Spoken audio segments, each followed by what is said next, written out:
Okay, so let's look a little bit about your regular site security manpower requirements. This is for fixed location operations, but also if you're doing a larger coordinated convoy, this is pretty much what your security manpower requirement is at a minimum, and that will grow depending on the size and location and danger profile of either your fixed location or, let's say, a large temporary location or a convoy.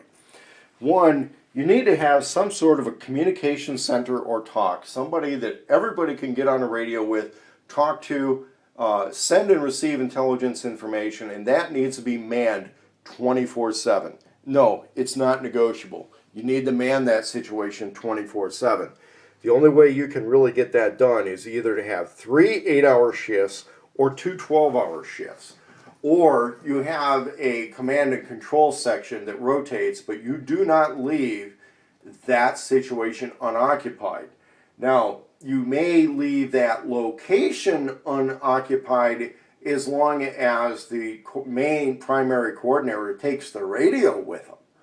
But generally speaking, kind of like what Southern Prepper talks about, or several of the other people who have some level of military command level experience will explain that you really need to have a talk in a fixed location, because not only is that coordinator on the radio with everybody coordinating the intelligence information, but they're probably going to be located in a room or vehicle that has the maps, that has somebody who understands what the operations plan is and the goals of the group and what everybody's trying to accomplish in relation to what somebody's talking to them on the radio about. So this is going to involve 2 to 3 people that just to man that situation.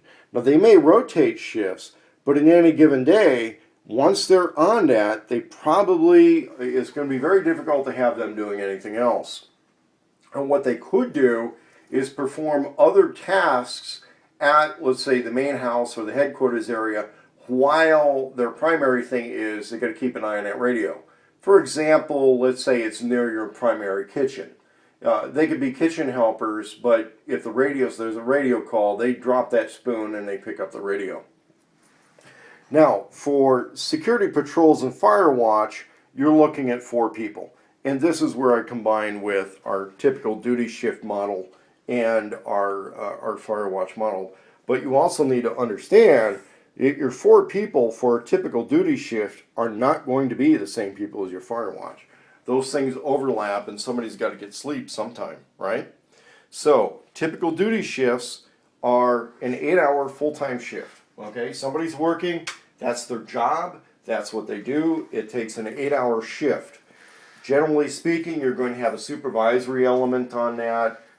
We used to call them corporal of the guard in the military. Sometimes it's going to be an E5. Rarely is it going to be an E6, although in police, fire, sheriff department, you're going to see that as a higher ranking individual. A higher ranking individual may also be working a longer shift than the others. They would be paid overtime, something like that. In a survival scenario, you may not have those roles as clearly defined. But very typical normal shift is going to be 7 a.m. to 3 p.m., 11 a.m. to 7 p.m., 7 p.m. to 3 a.m., 11 p.m. to 7 a.m. That's with a little bit of overlap on every shift. And then you're going to have a coordination and briefing time among your full-time people at 7. Now, what I always say 7 a.m. or p.m.? No, what I really meant was both, okay? That's going to be just after a meal, probably just after your morning or just after your evening meal, with as many people as practical going to be there. But realize some people are going to be getting off shift.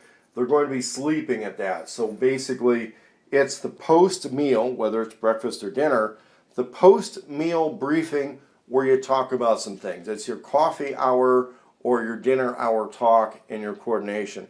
The supervisory people in that situation are always going to be involved with that.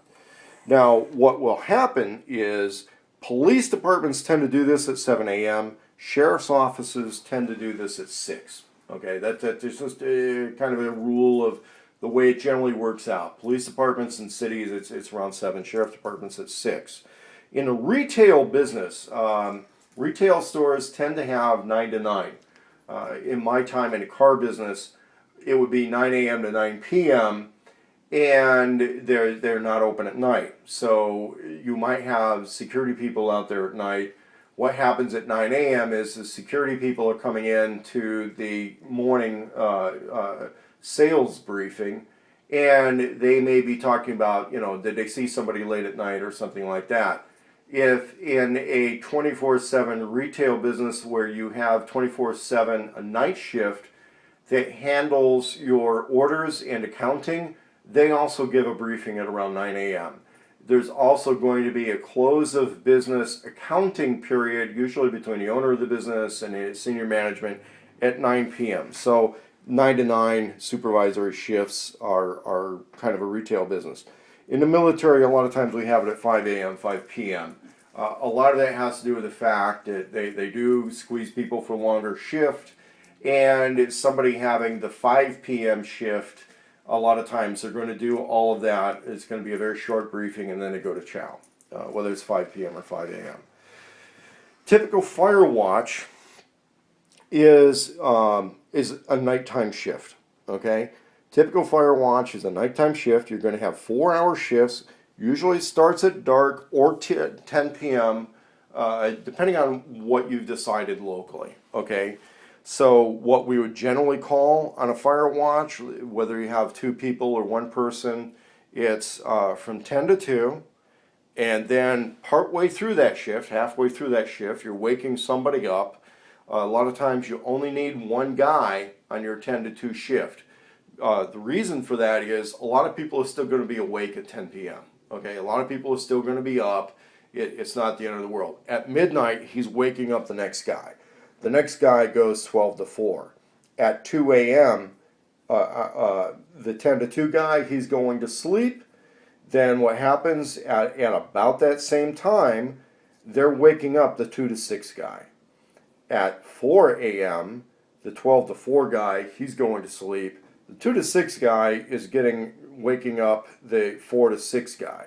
The 4 to 6 guy, one of the ways it really worked out best in my old National Guard unit was a lot of people start kind of getting up at dawn, and at 6 a.m. is when your chow people are getting up to start getting chow ready.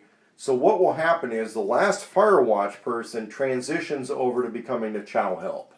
And at 6 a.m., it's their option to eat chow or go to sleep. Or unfortunately for them, they may have to continue training throughout the rest of the day. That's part of why I'm discussing manpower requirements in a series of response videos to the people who say there's a great big danger with having gun-only type survivalists in your orbit. The reality is you're going to need a lot of firepower. Now, I am going to talk a little bit about how to coordinate that with what people are bringing to the table.